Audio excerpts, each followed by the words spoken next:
Los momentos en familia son más agradables disfrutando de un desayuno con unos deliciosos huevos, especialmente cuando son de Eggland Best.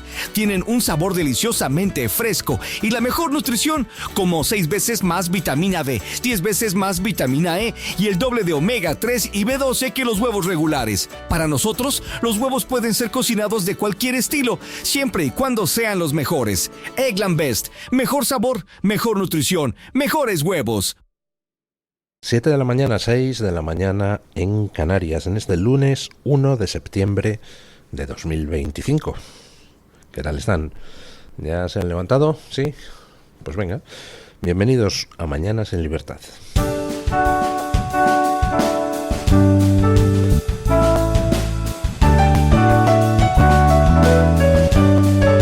Mañanas en Libertad, con Luis del Pino.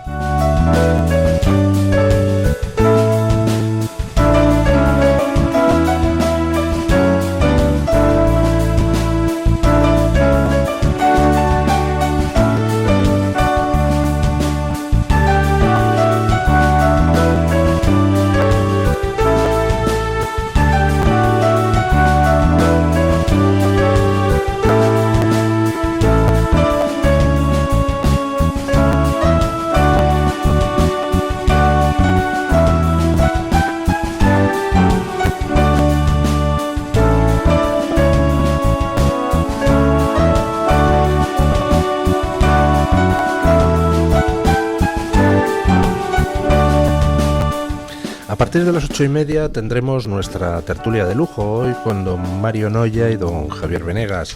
Les invito a suscribirse, bueno, pues por supuesto a nuestros canales de YouTube, de TikTok, de Instagram, de Facebook, a los canales de Radio Libertad, bueno, al de Twitter también. Y les invito a suscribirse a los canales de Telegram y WhatsApp de don Julio Ariza, que todos los días les manda a ustedes información nacional e internacional que normalmente no van a encontrar en ningún otro sitio. Todos los días les planteamos también una pregunta para que ustedes pues opinen sobre algún tema de lo que sea. Muy buenos días, doña Carmen Carbonell, bienvenida de nuevo. Muchas gracias, don Luis, bien hallada, y además preparando el curso que viene, porque nosotros hoy, un lunes 1 de septiembre, terminamos, por así decirlo, una etapa estival, hablando personalmente de mí, hablando también de Pablo, nuestro compañero en realización, que ha vuelto ya de sus vacaciones, pero tenemos que decir que la temporada en esta casa empieza el día 8, donde vamos a introducir una serie de cambios en la programación, siempre para mejor.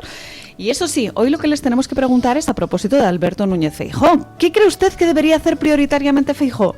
4 opciones. La primera, atizarle a Pedro Sánchez. La segunda, atizarle a Vox. La tercera, escuchar a los españoles. Y la cuarta, explicar sus propuestas. Esta es la pregunta que lanzamos hoy, pues por si acaso... Un poco a cuento de que el otro día leía, no, ayer yo creo, leía un titular que los varones del PP exigen a Feijóo que sea más agresivo contra Vox. Y dije yo, no puede ser. Bueno, el caso. Preguntemos a la audiencia, ¿qué piensan ellos? Y ya, si acaso, si Alberto Núñez Feijóo pues hace bien en escuchar, por ejemplo, a algunos de sus votantes, pues también sería interesante de cara al Partido Popular, ¿no? Porque en el fondo un partido lo que tiene que hacer es responder a los intereses de sus votantes. Eso creo yo, pero ya ve usted que de repente hay otros intereses, por ejemplo, personales, que se ponen en medio, ¿no?, de esta trayectoria. En cualquier caso, esa es la pregunta que lanzamos para ver si nosotros ayudamos a Alberto Núñez Feijóo. Y de hecho, vamos a ver si esta estrategia que ha planteado Feijóo coincide con lo que dicen las encuestas de la subida del Partido Popular, del afianzamiento, por ejemplo, de Vox, de la caída del Partido Socialista. Hoy tenemos una retahíla de encuestas que yo creo que les van a gustar tanto a los oyentes como al propio don Luis del Pino. Muy bien, pues nada, queda hecha esa invitación a la participación, y mientras tanto, mientras ustedes participan o no participan o deciden si participan, pues vamos con las noticias de las 7 con la ayuda de doña Carmen Carbonell.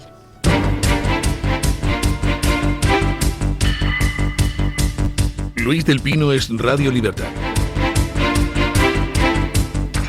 Comenzamos el repaso a las noticias con una serie de sondeos electorales para el comienzo de curso. El común denominador de los tres es la caída del PSOE, el afianzamiento del Partido Popular y la importante subida de Vox por encima del 15% de la intención de voto.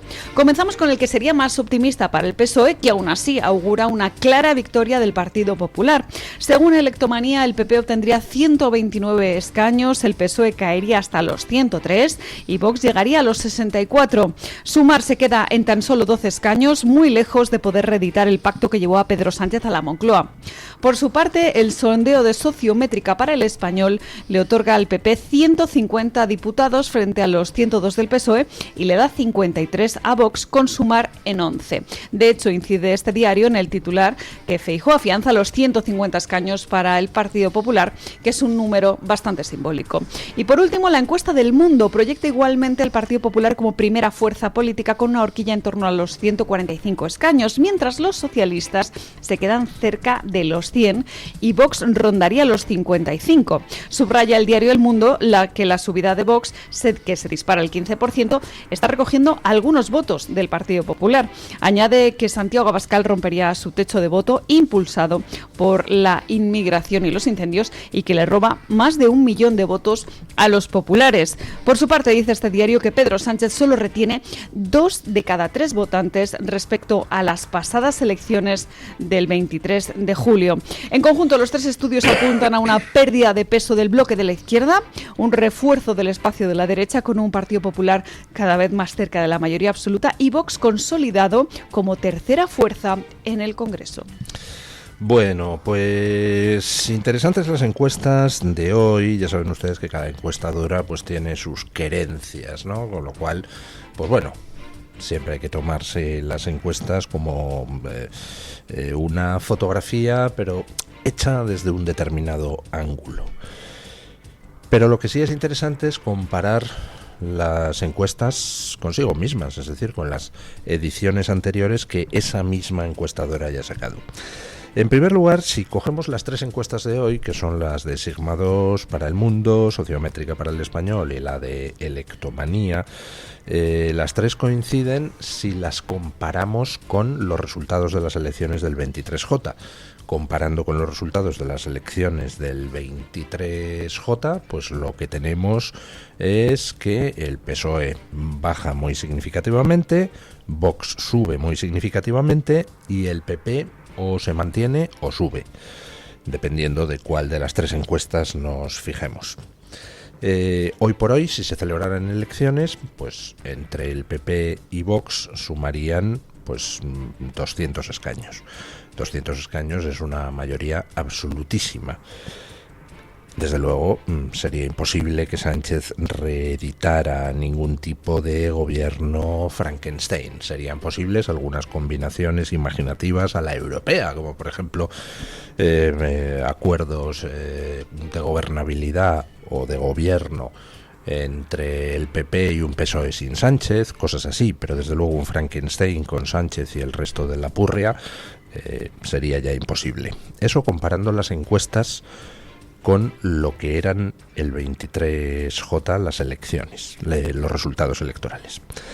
Pero si comparamos las encuestas consigo mismas, es decir, nos fijamos para cada una de las 3 en lo que han sacado anteriormente esa misma casa de sondeos, entonces la cosa se pone un poco peliaguda. Para el PP, en el sentido de que en las 3 encuestas, comparando con la encuesta anterior de la misma casa, el PP está a la baja. El PSOE está ligeramente al alza, ligeramente recuperándose, y Vox está subiendo en las 3 encuestas. ¿Qué indica eso? Pues indica, primero, que con el tema de los incendios, curiosamente, es el PSOE el que ha cogido algo de fuelle en detrimento del PP. ¿Por qué? Pues quizá porque el PP vuelve a hacer el pardillo como siempre y deja que el PSOE sea quien gane el relato. El PSOE no duda en cargar contra el PP tratando de echarle el muerto de los incendios. mientras que el PP dice no, somos un partido de Estado, nosotros no, vamos a hacer política con esto. Bueno, la combinación de los dos mensajes es que mucha gente saca la conclusión de que efectivamente el PP es el culpable. Porque si el PSOE le está atizando y el otro no se defiende, dicen, hombre, pues tendrá razón el Partido Socialista, ¿no? No sé, se me ocurre como explicación para ese fuelle momentáneo que ha cogido el PSOE en las encuestas.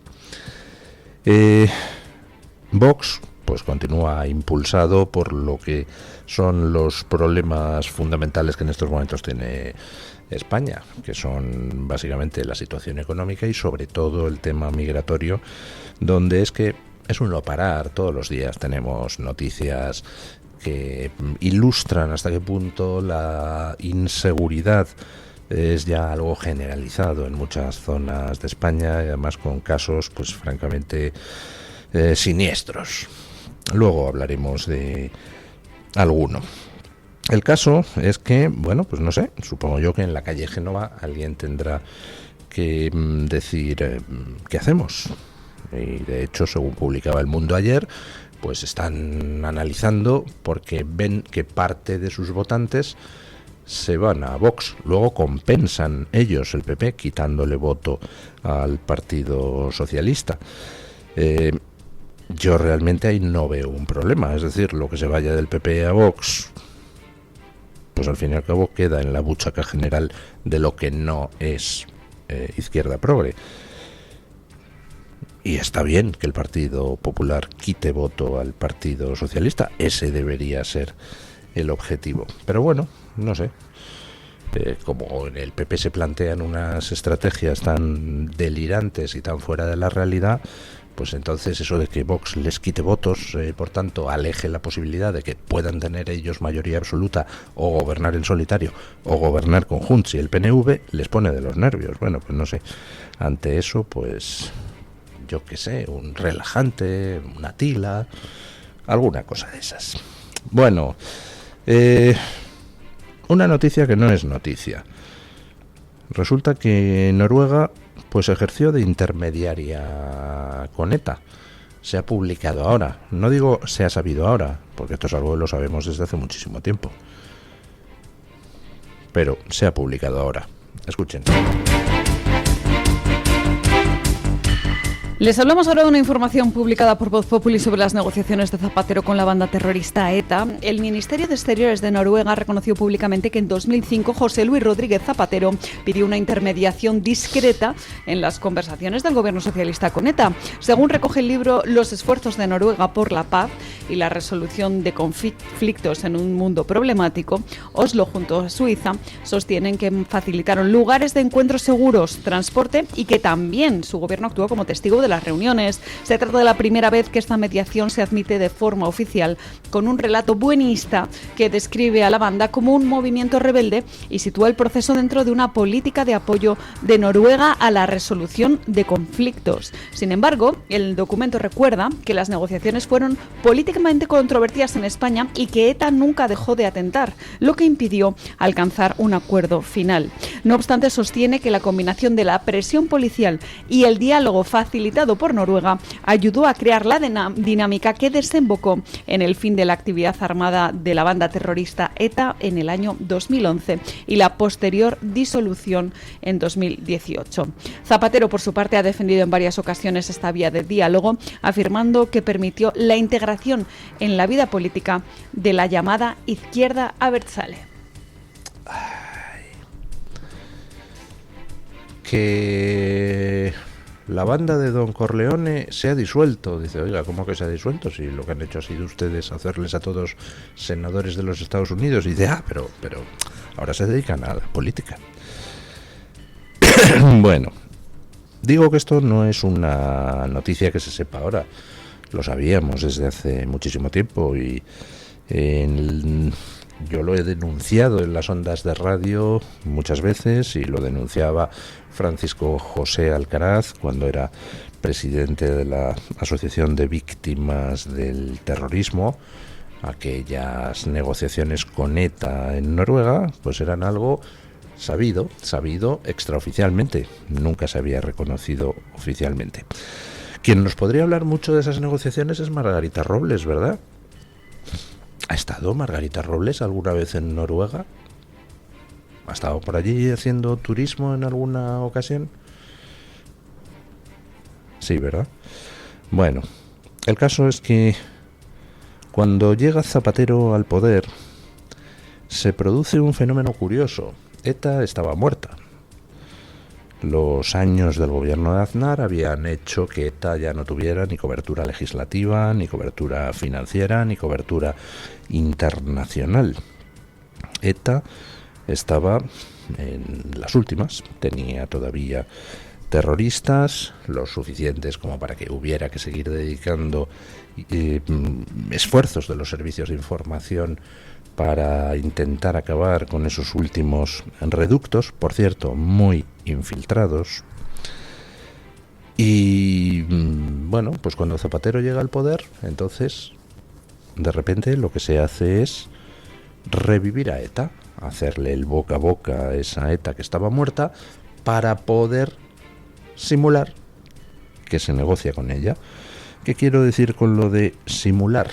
Pues que lo que se pretendía era con esa negociación con una banda terrorista a la que se revive, pues se pretendía poner en marcha una serie de medidas de calado político previamente decididas. O sea, no es que hubiera una ETA con la que se negocia y entonces se llega a la conclusión de que hay que hacer no sé qué. No. Se quería hacer no sé qué y por eso hay que revivir a ETA y hacer todo el paripé del proceso de negociación. Lo que se quería era utilizar esa negociación con ETA como excusa, como pie, como pretexto para una vuelta de tuerca confederal en España, en la estructura territorial del Estado. Primero se decide la vuelta de tuerca y entonces, como eso no se puede vender a la opinión pública, porque sí, dice, oye, nos hemos levantado esta mañana y hemos decidido confederalizar España. Eso no se puede decir, con lo cual hacía falta una excusa. ¿Cuál era esa excusa? Pues era la negociación con ETA. Luego todo se empantanó, porque, bueno, tampoco Zapatero es precisamente Einstein, y es malo, pero tampoco es que sea excesivamente inteligente, y aparte la sociedad española estaba de uñas con todo el tema del golpe de Estado del 11M. Fueron unos años enormemente convulsos y al final pues todo se empantanó y las cosas salieron pues medio mal y no se pudo alcanzar los objetivos que se pretendían, pero el caso es que se intentó, se revivió a ETA, se hicieron unas, entre comillas, negociaciones en Noruega, aquello terminó como el Rosario de la Aurora, se repitieron las negociaciones en Suiza con la Fundación Henri Dunant y al final pues se hace todo el paripé, bueno, pues se hace un pequeño paso hacia el modelo confederal con los estatutos de nueva generación y todas esas cosas. Por cierto, en 2011 Zapatero deja de gobernar y accede Rajoy al poder, accede el Partido Popular y se le pidió por activa y por pasiva que hiciera públicas las actas de negociación de ETA. Las actas de negociación en Noruega, las del Centro Henri Dunant en Ginebra. Nunca lo hizo, nunca hizo públicas aquellas actas. ¿Por qué? Pues porque por mucho que nos entristezca, en realidad, en todo ese proceso de centrifugar nuestra estructura territorial, estaban de acuerdo todos. Y cuando digo todos, PSOE y PP. Luego, pues cada uno, de cara a sus votantes, tenía que adoptar un papel. Pero estaban todos de acuerdo. Estaban todos en el ajo, in the garlic. Bueno, una dimisión tenemos por allá, por tierras valencianas. Ya saben ustedes que dimitió o le cesaron o le dimicesaron el comisionado para la Dana cuando se vio que había, al parecer, falsificado su título y accedido a un puesto de funcionario sin tener la titulación necesaria para el nivel correspondiente. Y poco después se supo que su mujer pues resulta que tampoco tenía la titulación necesaria para el puesto que estaba ocupando de subdirectora en no sé qué museo de Valencia. Así que se inició una investigación, puede echarla, pero ella ha corrido más y se ha jubilado, escuchen. Les hablamos ahora del fraude en los títulos universitarios de altos cargos vinculados al PSOE porque vuelve a ser noticia la mujer del excomisionado del Gobierno para la Dana. Carmen Ninet está también investigada por ocupar su puesto sin titulación, al igual que su marido, y quizá en un intento de frenar la investigación ha anunciado que se jubila anticipadamente. La que fuera subdirectora del Museo Valenciano de la Ilustración y la Modernidad tenía ya abierto un expediente para esclarecer si se había inventado la titulación y si, por tanto, había falseado el documento. De hecho, la institución provincial ya había anunciado que durante este mes de agosto iba a amortizar la plaza de Carmen Ninet y que le iba a ofrecer otra acorde a su formación. En su despedida de la Diputación de Valencia, la propia Carmen Ninet ha anunciado y denunciado ataques personales y ha defendido su trayectoria en la administración pública que ha durado más de 45 años. O sea, que se jubila. Se había abierto un expediente para echarla de la plaza que tenía y darle otra acorde con su titulación, que hubiera sido una plaza de funcionario muy bajito. Y antes de eso, pues ella anuncia su jubilación anticipada. Me parece estupendo que se jubile anticipadamente, pero el dinero que ha podido cobrar ilegalmente, que creo que asciende a unos 700.000 euros en total, durante el tiempo que ha ocupado esa plaza para la que no tenía titulación, ¿eso lo va a devolver? ¿Va a la Diputación de Valencia a exigírselo por vía judicial? Porque si ha estado ocupando un puesto sin tener la titulación requerida para ello, pues hombre, eso es un fraude como la copa de un pino. Habría estado percibiendo emolumentos sin cumplir con las condiciones fijadas para poder percibir esos emolumentos. Así que supongo yo que la Diputación de Valencia exigirá la devolución de las cantidades adeudadas, que serán básicamente pues lo que estuviera cobrando menos lo que le correspondería por cobrar, lo que le correspondería cobrar si ocupara un puesto del nivel que realmente le correspondía por la titulación. Calculamos la diferencia, miramos a ver los meses que estuvo contratada de manera presuntamente irregular y que devuelva la diferencia, ¿no? Vamos, o se va a ir a la jubilación llevándose lo que cobró indebidamente. Por otro lado, ¿cómo se ha calculado la jubilación de esta señora? Con lo que ha cotizado por un puesto que ocupaba irregularmente, no sé cómo estará la cuestión de seguridad social, pero si estaba ocupando un puesto que no le correspondía, sino que le correspondía otro mucho menor, con un salario mucho menor, pues digo yo que la jubilación también será menor, ¿no? O se jubila con la jubilación correspondiente al puesto para el que no tenía titulación. Creo que hay presentada alguna demanda, no recuerdo si por parte de Manos Limpias o de Hazte Oír, no me acuerdo, pero creo que hay presentada una demanda contra la mujer del excomisionado del gobierno para la Dana. Y por tanto supongo yo que judicialmente alguien tendrá que pronunciarse en algún momento sobre si, además de los asuntos monetarios, pues hubo vulneración del Código Penal por algún lado. Resultan graciosas dos cosas en este caso. La primera, pues hombre, que tenemos el ejemplo perfecto del famoso refrán: Dios los cría y ellos se juntan. Al final el matrimonio compartía fraude titular. Los dos resulta que habían cometido pufo en sus respectivas capacitaciones y estaban ocupando puestos de funcionario y cobrando sueldos de funcionario para los que carecían de la titulación correspondiente. Los dos eran así y por eso se juntaron. Dios los cría y ellos se juntan. O bueno, como el uno pues parece que le había funcionado lo de falsificar el título, pues el otro dijo que también se apuntaba. Es decir, estamos ante un contagio de titulitis falsa. Pues no lo sé.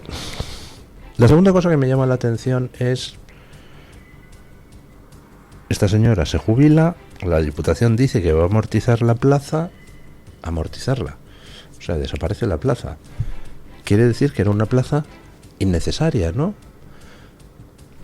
El museo seguirá funcionando, digo yo, sin esa plaza de subdirector.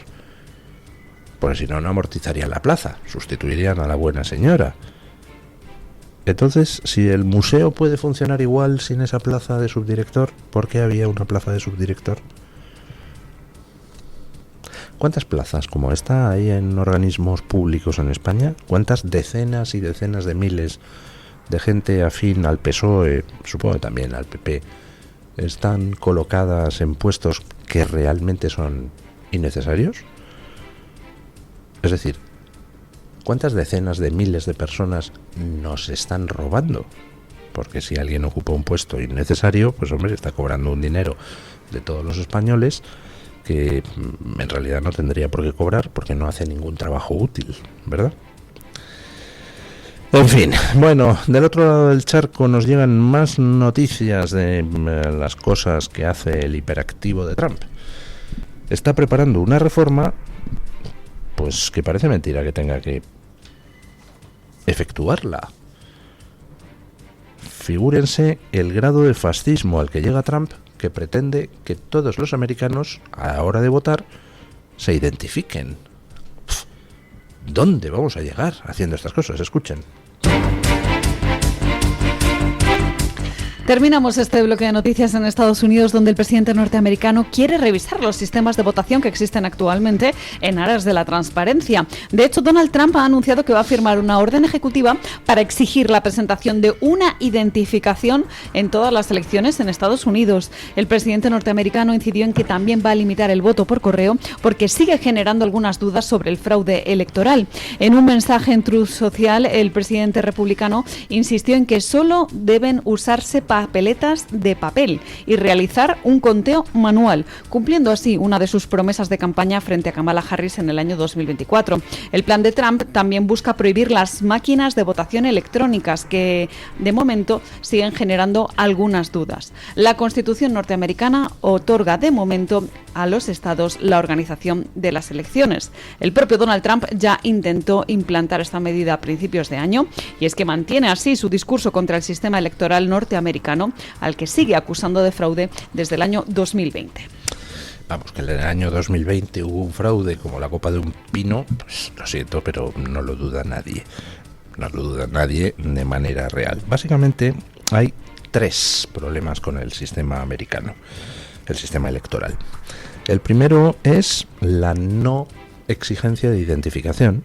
Cada estado organiza las elecciones como le da la gana. Y entonces hay muchos estados gobernados por el Partido Demócrata donde no se exige identificación. O sea, tú te presentas ahí en la mesa de votación y dices, soy fulanito, y nadie te pide que demuestres que eres fulanito. Con lo cual, pues una posibilidad de fraude evidente. Segunda posibilidad de fraude masivo dentro del sistema americano, el voto por correo. El voto por correo aquí funciona razonablemente bien. Hay unas fechas, se tramita el voto por correo y al final, pues tú tienes que haber depositado el voto por correo anticipadamente, porque si no, lo que no llegue a la mesa electoral el día de la votación, pues se siente mucho haber cumplido los plazos. Ahí en Estados Unidos, de nuevo, dependiendo de los estados, pues resulta que no es necesariamente así. Tú coges, mandas el voto por correo hasta el propio día de la votación, con lo cual pues puede llegar días más tarde de la votación, con lo cual hay sitios donde se alarga la votación, el recuento durante días sin fin después de celebradas las elecciones. Y claro, durante ese periodo pues se pueden ustedes imaginar el tiempo que hay para maniobras, sobre todo teniendo en cuenta que al mismo tiempo nos exige identificación a la hora de emitir esos votos por correo. Y luego la tercera forma de potencial de fraude masivo es el asunto de las maquinitas de votación, donde las maquinitas de votación, de recuento electrónico, en fin, pues ya sabemos todos qué pasa con un programa de software. Pues dependiendo de quién lo haya programado, hace unas cosas o hace otras. Y existe la sospecha en mucha gente de que las empresas que están detrás de algunos de los tipos de máquinas de votación, pues a lo mejor resulta que hacen un poquito de pufo, ¿no? Vamos a ver. En España tenemos votación con identificación en mesa, por supuesto, porque si no, ¿cómo sabes quién está votando? Segundo, tenemos un sistema de voto por correo, bueno, pues con una serie de limitaciones, de tal manera que o llega tu voto el día de las elecciones o no entra en el recuento. Y tercero, hacemos el recuento manualmente. ¿Qué necesidad hay de maquinitas de votación? Si el recuento se hace en 2 horas, oiga. Basta con tener el suficiente número de mesas por todo el país, con la gente que compone la mesa electoral, y se recuenta en un pispás. O sea, nosotros acabamos aquí en 6 horas, ya tenemos el resultado prácticamente definitivo de las elecciones. Falta un poquito de cómputo del voto del exterior, pero vamos, altera poco el resultado final. En Estados Unidos es que se tiran hasta 15 días después de las elecciones, recontando en algunos condados dominados por el Partido Demócrata. Vamos, hay un fraude de caballo. Así que Trump prepara una reforma electoral en condiciones. Y ahí entra el problema de las competencias. En teoría, la Constitución americana dice que son los estados los que organizan las elecciones, lo cual está muy bien para las elecciones que afecten solo a ese estado, que cada cual se organice, no es problema de los demás. Pero cuando las elecciones en un estado afectan al gobierno federal, porque estás eligiendo congresistas o senadores, entonces ahí ya la cosa cambia, porque claro, lo que organice un estado afecta a los demás. Si 5 senadores en, yo que sé, Colorado te hacen variar el signo del Congreso o del Senado americanos, pues entonces los demás estados se verán afectados por la legislación que emane del gobierno federal. Con lo cual yo imagino que habrá demanda de los estados demócratas contra Trump por pretender, por ejemplo, que los votantes se identifiquen, diciendo que eso corresponde a los estados. Me supongo que Trump recurrirá al Supremo y el Supremo me supongo que le dará la razón, por lo menos para las elecciones de nivel federal. Bueno, vamos con la noticia de interés general del Banco de Santander.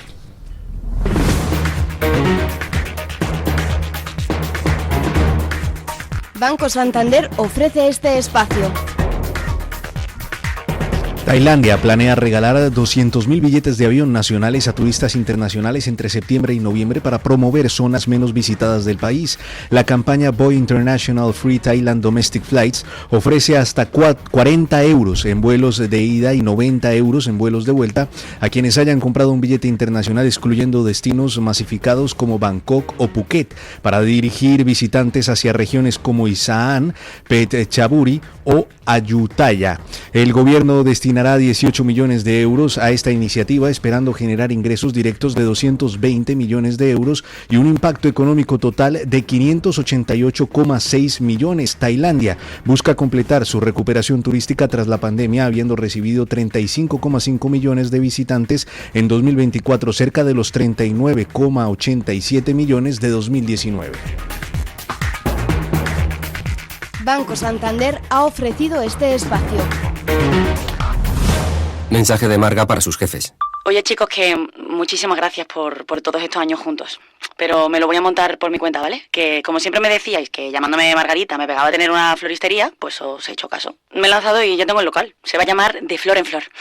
Cuando sabes que ha llegado el momento, estamos contigo. Descubre todo lo que te ofrece el Santander para impulsar tu negocio desde 0 euros al mes. Promoción válida hasta el 20 de enero de 2026. Consulta condiciones en bancosantander.es. Cuando lo sabes, lo sabes. Los momentos en familia son más agradables disfrutando de un desayuno con unos deliciosos huevos, especialmente cuando son de Eggland Best. Tienen un sabor deliciosamente fresco y la mejor nutrición, como 6 veces más vitamina B, 10 veces más vitamina E y el doble de omega 3 y B12 que los huevos regulares. Para nosotros, los huevos pueden ser cocinados de cualquier estilo, siempre y cuando sean los mejores. Eggland Best, mejor sabor, mejor nutrición, mejores huevos.